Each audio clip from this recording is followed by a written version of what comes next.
Bonjour à tous, ici Ryugo-san, je vais vous commenter, donc, aïe, j'ai mis un 2 fois plus rapide, désolé. Donc, bonjour à tous, je vais vous commenter une petite game qui opposera, donc, MVP, l'un des anciens meilleurs terrains du monde, qui est toujours très très fort, mais c'était le meilleur joueur du monde parce qu'il a gagné la BlizzCon, donc, la coupe de StarCraft, réunissant les meilleurs jeux de Blizzard, donc World of Warcraft, StarCraft, Diablo 2, Warcraft, plusieurs autres jeux que je ne connais pas précisément. Voilà, donc on a un extracteur script de la part de Lucky Foo, un extracteur script donc, qui permet de faire un drôle en plus, ce qui vous fait gagner une larve. Donc voilà. Puis on a donc MVP terrain rouge en bas à droite de la map. On est sur chantier naval d'Antigua. La map chantier naval d'Antigua GSL. Donc cross position obligatoire cross position obligatoire. Donc on a Lucky Food, donc vert bleu en haut à gauche de la map, qui va, on dirait, prendre une first hatch. Donc voilà. Donc de ce côté, on a son petit scoop là, le petit coquinouf, comme on dit. Donc voilà, qui scoot. Donc MVP pourrait très bien le choper avec 5 ouvriers en circle. Donc attention à lui qui fout. Donc MVP qui fait une rax cachée. Donc voilà, donc en quelque sorte demi-macarax où il va la voir. Donc le Kifou qui a vu la petite mascarade là de MVP. Voilà, donc qui va continuer à scouter. On a le gaz qui est pris juste après la hache, donc le build standard en TVZ. Donc la poule après le gaz, donc le gaz il est pris avant la poule, de sorte à lancer le speedling dès que la poule est finie. Donc voilà. Et après on laisse un drone de gaz ou on retire les 3 drones de gaz pour après bien macro ou faire une bonne masse de speedling. Mais bon, plus souvent c'est bien macro. Donc le qu'il faut qui un petit gars chez MVP tout en l'annulant et en le refaisant, donc bonne technique. Voilà, donc on a le one rack extrême classique de MVP, à part la petite drax cachée ici. Voilà, on a la poule qui va se finir, le petit scout, donc voilà, donc 92 de gaz, donc on a bientôt 100 de gaz, donc voilà, c'est à peu près 100 de gaz au moment où la poule se finit. Spinning qui va se lancer rapidement, j'ai l'impression, et voilà. Il ne reste plus qu'un drone au gaz. Donc la hatch first qui est finie, le speeding qui est lancé, tranquillou. Donc MVP qui prend une B3, donc ça c'est intéressant ça. C'est un build à la MVP d'ailleurs. Donc puis de gaz, donc ça c'est marrant ça. Ça c'est normalement c'est les 2 gaz puis le CC, donc je sais pas pour vous, mais à mon avis ça va partir après sur un réacteur Hélion. C'est le build que font presque tous les terrans lorsqu'ils prennent une phase B3 comme ça, donc je ne sais pas. Donc MVP qui va sortir un peu ses marines là, il y a des avions qui viennent remettre à la place ce petit ouvrier. Donc voilà. On a la hatch qui va se finir, qui finit pardon. Donc le Kifu qui va creeper, donc il n'a plus assez d'énergie pour pouvoir l'arriver, donc là il va attendre. Voilà, un petit supply block de sa part d'ailleurs. Mais bon, rien de grave. Voilà. Donc on a le speeding qui va bientôt se finir. Donc le Kifu qui drone. En attendant, MVP qui va scouter. Voilà. On a la Queen qui est un petit oubli de larvage de l'Ikifu avec cette Queen. Donc il va larver voilà, il larve sur la B1. On a la crête qui avance, donc à 6 minutes et demie. Donc c'est un très bon crippage je pense. Voilà, donc l'Ikifu qui s'y met et qui prend B3, qui drone tranquillement. On a MVP qui lance un spatioport, donc à côté de la facto qui lance un laboratoire technique. Du coup, le Space Support va switcher avec la Facto, bientôt en tout cas, je pense. Donc, un joli wall de la part de MVP qui lui permet de tout.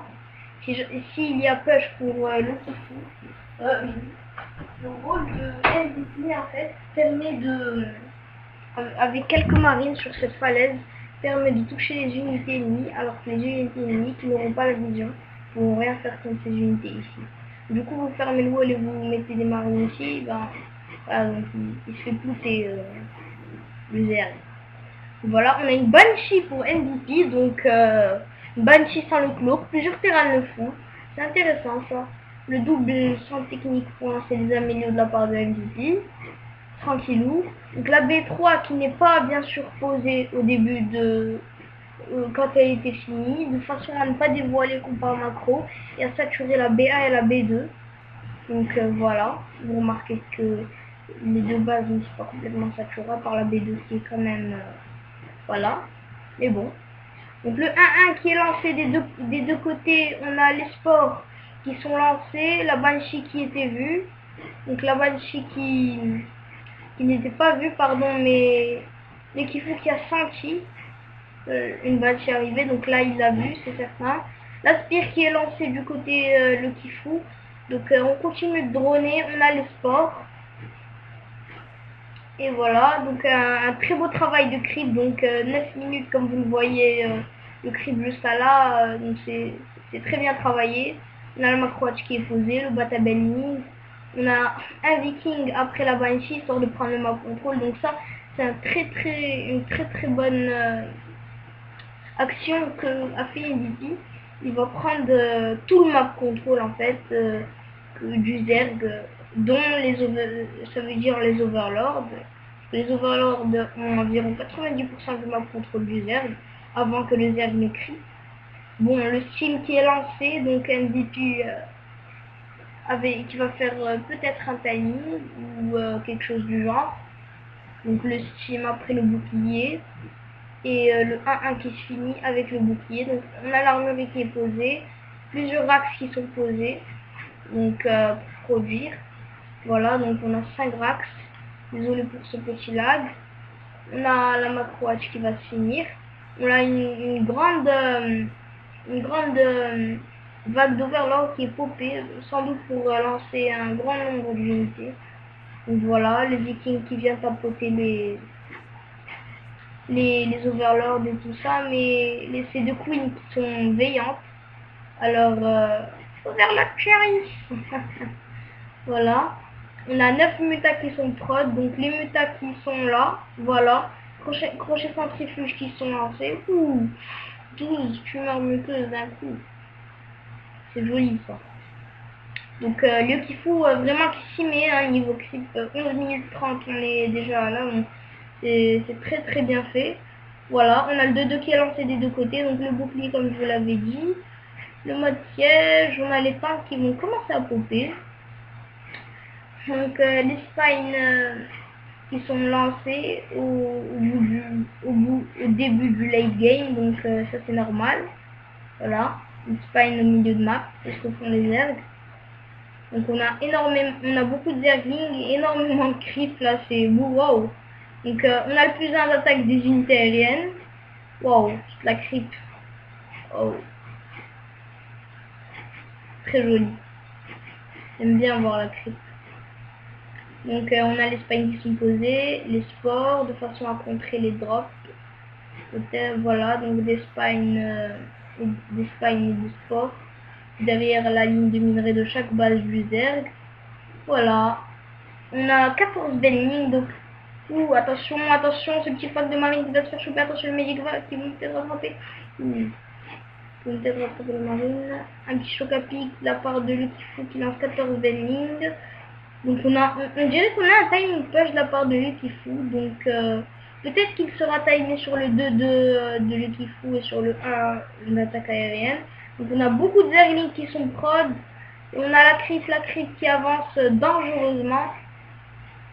Donc MVP qui commence à observer quelques bouts de creep jusqu'à là carrément, donc voilà, c'est le Kifu qui s'y met. Donc on a un gros choc à pic avec 16 autres bendings. Donc ça va faire 30 bendings. Wow. Donc très gros timing push sur 3 bases. Wow. Donc voilà. On a MVP qui a bien splitté quand même avec avec les tanks. Donc je ne sais pas si ce push réussira ou failera, mais bon, on verra bien. Donc voilà un énorme choc à pic, notre choc à pic. Donc on a combien de bendings? On a 66 bendings. Donc c'est très bien joué. Attention les aigles qui vont commencer à surcasser ce groupe de marine. Donc MVP qui attire le Zerg pour pouvoir après le poker avec ses tanks de façon à réduire son armée. Ou attention le Kifu qui va y aller, les bendings au contact des marines. C'est très mauvais, très beau circuit de la part de le Kifu qui arrive à mettre les bendings dans les marines. Donc on a un beau split de la part de MVP et un très beau circle. Ouh là là, très des beaux circles. Par contre quelques bendings sur les tanks, donc ça c'était pas très beau à voir. Sinon on a le Kifu qui entre dans la base, qui a démonté MVP carrément, excusez-moi du terme. Ouh, attention les bendings dans les drones. Ah, ce joli bending qui a environ détruit un gros pack de marine quand même. Ouh là là, les 4 bendings là, ils ont fait un ravage. Ici, les quelques erglings qui ont ravagé toute la B3. Le petit troll de Queen qui est dans la B3 de MVP. Donc voilà. Et ben je pense que donc le Kifu qui prépare une autre attaque, voilà. Il prépare une autre attaque, donc peut-être que c'est un all-in sur 3 bases. MVP, il faudrait pour lui qu'il lance une Planetary. Donc sinon on a le 3-3 qui va bientôt se finir pour MVP. Est-ce que le Kifu va pêcher au moment du 3-3 ou pas? On ne sait pas. Donc ça serait un atout pour MVP. Heureusement pour lui. Voilà, donc MVP qui prod un maximum possible, qui, vous le voyez, a perdu énormément d'ouvriers. Donc point ouvrier, il a perdu 34 récolteurs. Donc voilà, attention, le Kifu qui repasse à l'attaque, qui circule les marines, qui circule les tanks, les bendings qui font énormément de dégâts sur les marines et sur les tanks. Mais là, il n'y a rien, y a rien clairement, il n'y a rien pour tanker. Donc, ouh là là, attention les bendings sur les marines, il faut un split, et c'est le GG. Une très belle game de MVP contre Lukifu. Donc c'était à la... je ne sais pas. C'était probablement une game de ladder vu que Lukifu, je pense, est top master. Donc voilà, c'était une leçon pour vous commenter cette petite game opposant une légende Terran face à un joueur puissant, Zerg. Bon ben, ciao ciao.